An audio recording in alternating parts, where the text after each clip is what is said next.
dari 2010 sampai 2023 itu pemerintah sudah menggelontorkan anggaran kurang lebih 1.100 triliun. Jadi untuk 1.173 triliun, Bung Meldi, untuk membangun ketahanan pangan gitu. Baik yang dikelola langsung oleh Kementerian Pertanian, Kementerian PUPR dalam rangka membangun bendungan, saluran irigasi dan seterusnya, atau kementerian-kementerian lain seperti skema subsidi atau lewat DAK, ya, subsidi pupuk, subsidi pangan dan segala macam begitu. Tetapi dalam kondisi ini tidak menjamin, ya, artinya ini akan sustain, akan tahan terhadap situasi goncangan ekonomi, atau kalau yang sekarang jadi pertanyaan publik, ya, yang ketika kita bicara 2024, apakah dengan nanti terjadi pergantian kepemimpinan gitu ya, akankah keberlanjutan, anggaplah 2019 sampai 2022 ini kita memiliki, walaupun tipis ya marginnya ya, kita cukup bisa menjamin ketersediaan pangan. Nah pertanyaannya, apakah nanti dengan keberlanjutan era kepemimpinan yang baru misalnya, apakah kita bisa meningkatkan atau jangan-jangan malah turun, kita kembali lagi kepada negara yang sangat bergantung dari beras-beras impor.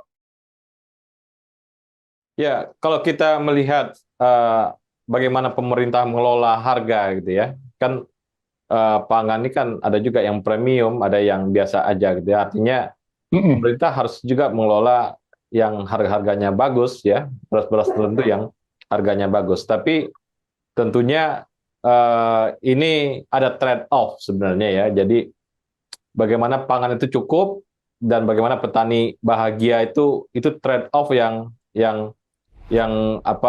nggak nyetet trade-off, dua-duanya harus dilaksanakan kan gitu ya, nggak bisa trade-off ya. Betul. Nah selama ini kalau kita melihat pemerintah kadang-kadang, nggak hanya kadang, selalu harga beras impor itu kan lebih murah ya daripada betul disparitasnya jauh sekali memang. Daripada dalam negeri. Nah ini yang saya kira ada persoalan produksi juga di pertanian kita gitu ya. Nah persoalan produksi ini tentunya pemerintah harus mencoba melakukan riset-riset tertentu bagaimana urusan produktivitas petani ini tinggi sehingga bisa kompetitif dengan negara-negara lain yang mengimpor beras ke Indonesia. Ya memang kalau kita lihat ada satu persoalan mendasar di hulu ya, artinya kalau kita bicara kepemilikan lahan ya. Jadi dengan sekarang jumlah penduduk yang hampir 280 juta gitu ya, sebagian besar adalah berbasis pertanian atau agrikultur. Tetapi dari kepemilikan lahan kita mengalami penurunan, dekadensi. Jadi kalau tidak sekarang catatannya lahan untuk pertanian, terutama untuk beras itu hanya sekitar 10,6 juta hektar. Sementara kalau kita lihat produksinya itu kurang lebih 55 sampai 56 juta gabah ya, Bung Meldi, per tahun ya. Sementara kebutuhan kita dari data dari pertanian itu kurang lebih 2,6 juta per bulan. Jadi dengan yield yang masih rendah gitu ya, artinya dari gabah menjadi beras itu hanya sekitar 63 atau 64%, sekitar 33 jutaan begitu. Jadi kondisinya memang pas-pasan untuk memenuhi kebutuhan dalam negeri gitu. Nah, tapi yang kalau kita lihat dari struktur harga begitu, jadi dari struktur harga pembentuk bahan pertanian atau beras saja, misalnya kita sangat tidak ekonomis, tidak bisa bersaing dengan, jangankan dengan Cina yang begitu murah. Jadi disparitas beras dari Cina, baik itu yang premium atau yang medium, itu sangat jauh dibandingkan dengan harga produksi di Indonesia lokal. Jadi ketika misalnya masuk beras-beras impor gitu ya, maka petani akan menjerit karena dia tidak akan bisa compete gitu, tidak akan bisa bersaing di pasar. Kalau dijual dengan murah gitu ya, maka petani berasnya akan busuk atau tidak ada yang membeli begitu. Memang harus ada semacam skenario bagaimana mendapatkan formula yang terbaik. Nah kemudian yang kalau kita lihat misalnya secara realita ya Bu Meldi ya, jadi dari 2005 sampai 2022 begitu ya, karena tadi ada beberapa keterbatasan gitu ya, Indonesia itu sudah mengimpor hampir 15,6 juta ton beras gitu, jadi 15,6 juta ton. Jadi pada eranya 2005 sampai 2014, eranya Pak SBY itu hampir 9,2 juta ton. Kemudian untuk eranya 2015 sampai Maret 2023 itu 6,8 juta ton gitu. Nah kalau kita lihat dari dari neraca terutama impor beras ya, kita lihat impor terbesar itu terjadi pada tahun 2011 gitu, sekitar hampir 2,8 juta ton. Kemudian 2007 1,5, kemudian 2018 di eranya Pak Jokowi itu yang terbesar 2,2 juta ton. Nah bahkan untuk kuartal pertama gitu ya, untuk tahun 2023 itu sudah masuk sekitar 512 ribu ton, jadi 512 ribu ton beras gitu. Nah pertanyaannya, apakah ini berimplikasi kepada apa ya, tingkat kehandalan atau kemampuan Indonesia dalam melihat agar tidak terjadi lagi keretanan pangan. Nah, kalau kita lihat kebetulan kita punya badan apa namanya ketahanan pangan ya, BKP ya, itu yang dulu unit di bawah Kementerian Pertanian, kemudian sejak 2020 menjadi unit tersendiri, menjadi badan gitu ya, di bawah Presiden langsung. Nah, kalau kita lihat mereka punya peta ketahanan pangan 2021 kalau kita lihat. Nah, kalau kita lihat memang ada perbedaan, ada situasi keretanan yang cukup tinggi untuk Indonesia Timur yang Bu Meldi ya. Jadi Papua, kemudian sebagian Maluku dan Arafuru gitu, termasuk NTT itu memiliki keretanan. Jadi sangat rentan terhadap apa namanya kebutuhan pangan begitu. Nah, sebagian Kalimantan atau sebagian Sumatera juga memiliki keretanan. Yang dianggap cukup tahan dan sangat tahan itu hanya sebagian di Pulau Jawa. Jadi Pulau Jawa itu dianggap masih tahan dan sangat tahan. Artinya apa? Pangan kita masih terkonsentrasi di Pulau Jawa. Ini artinya berkorelasi dengan 60% padi itu berasal dari Pulau Jawa, begitu ya. Sisanya baru tersebar ke daerah lain. Nah, kalau kita ingat dari 2010 sampai 2023 itu pemerintah sudah menggelontorkan anggaran kurang lebih 1.100 triliun. Jadi untuk 1.173 triliun, Bung Meldi, untuk membangun ketahanan pangan gitu.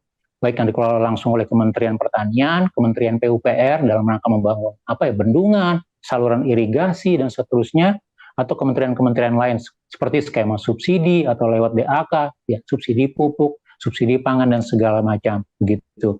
Tetapi dalam kondisi ini tidak menjamin ya, artinya ini akan sustain, akan tahan terhadap situasi goncangan ekonomi, atau kalau yang sekarang jadi pertanyaan publik ya, yang ketika kita bicara 2024, apakah dengan nanti terjadi pergantian kepemimpinan gitu ya, akankah keberlanjutan, anggaplah 2019 sampai 2022 ini kita memiliki, walaupun tipis ya marginnya ya, kita cukup bisa menjamin ketersediaan pangan.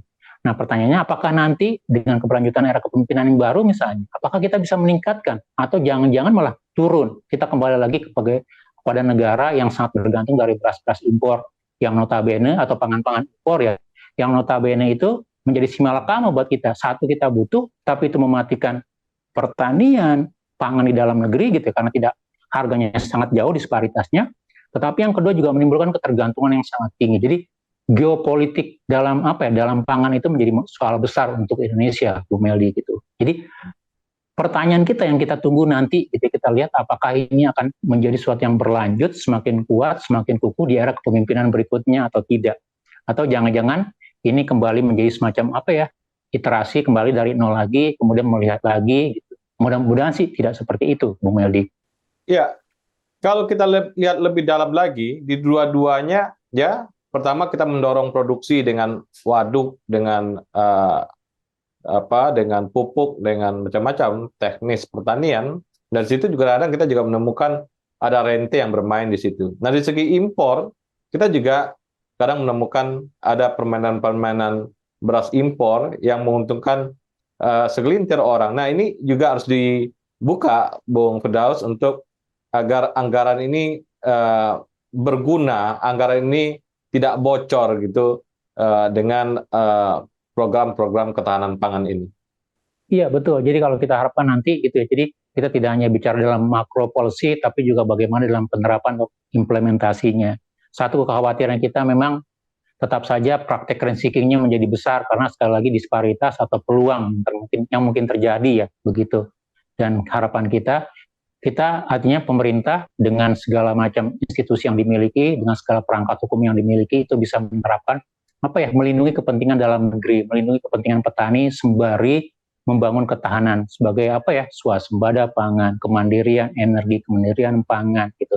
Sehingga nanti kita tidak lagi tergantung dari spekulasi atau intervensi dari kelompok-kelompok tertentu atau kelompok-kelompok yang punya kepentingan tersendiri, misalnya rent seeking atau rente. Jadi sekali lagi memang ini PR besar, Bu Meldi. Tapi artinya dengan modal yang sudah ada dalam 3-4 tahun terakhir begitu ya sebagai fondasi. Karena kita ingat ya, kita sudah punya beberapa food estate, kita sudah punya sarana sentra produksi pertanian mulai dari Papua, di Kalimantan, gitu, di Pulau Jawa untuk produk pangan tertentu.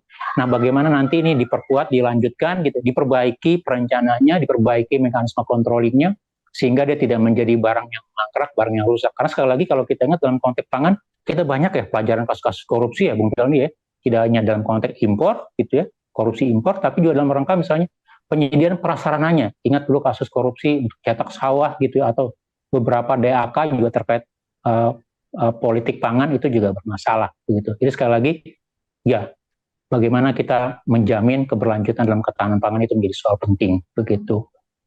Juga Bung Firdaus, sinkronisasi juga. Misalnya dulu Bung Karno membangun Jatiluhur itu kan untuk pengairan di daerah Kerawang, daerah Indramayu, daerah Subang, ya. Purwakarta segala macam. Tapi ketika perubahan terjadi di industri, itu menjadi lahan industri, sehingga Jatiluhur itu yang dulu fungsinya untuk ketahanan pangan jadi berubah, Bung Firdaus. Ini gimana pemerintah membuat sebuah rencana jangka panjang untuk pembangunan?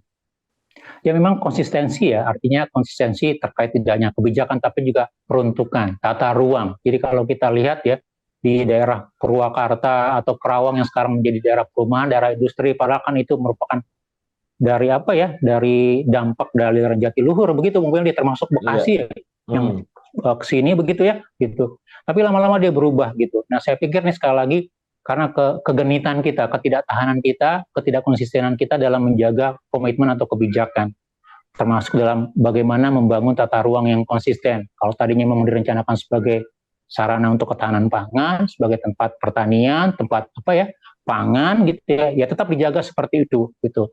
Jangan karena ada yang mau merubah jadi apa ya, berani bayar mahal gitu, menjadikannya sebagai mall atau industri, dan kemudian dia berubah menjadi alih fungsi sebagai perindustrian atau perumahan atau sarana yang lain yang tidak sejalan dengan grand design besarnya. Nah kita ingat, kita sekarang sedang mendesain RPG Repelita berikutnya ya Bung Meldi ya, jadi 25 tahun ke depan gitu. Nah mudah-mudahan ini juga menjadi pokok-pokok persoalan, menjadi identifikasi isu, dan itu diperkuat, dijadikan semacam apa ya, semacam pembenar agar tidak terjadi lagi inkonsistensi, polusi makronya nanti bertabrakan dengan polusi di level lokal gitu ya, atau kebijakan-kebijakan yang memang lebih banyak menguntungkan praktek rent seeking atau rente yang notabene nanti malah mengorbankan kebijakan atau apa ya, komitmen menjadi food estate atau menjadi lumbung pangan dunia pada tahun 2045 begitu. Artinya yang dikorbankan tidak hanya pertanian tapi juga masa depan anak bangsa begitu. Jadi tidak ada artinya juga bonus demografi kalau orangnya kelaparan, kurang gizi, tidak bisa berpikir dengan benar begitu. Oke, terima kasih Bung Firdaus. Sama-sama Bung Meldi, terima kasih banyak. Salam Indonesia bersih. Salam Indonesia bersih.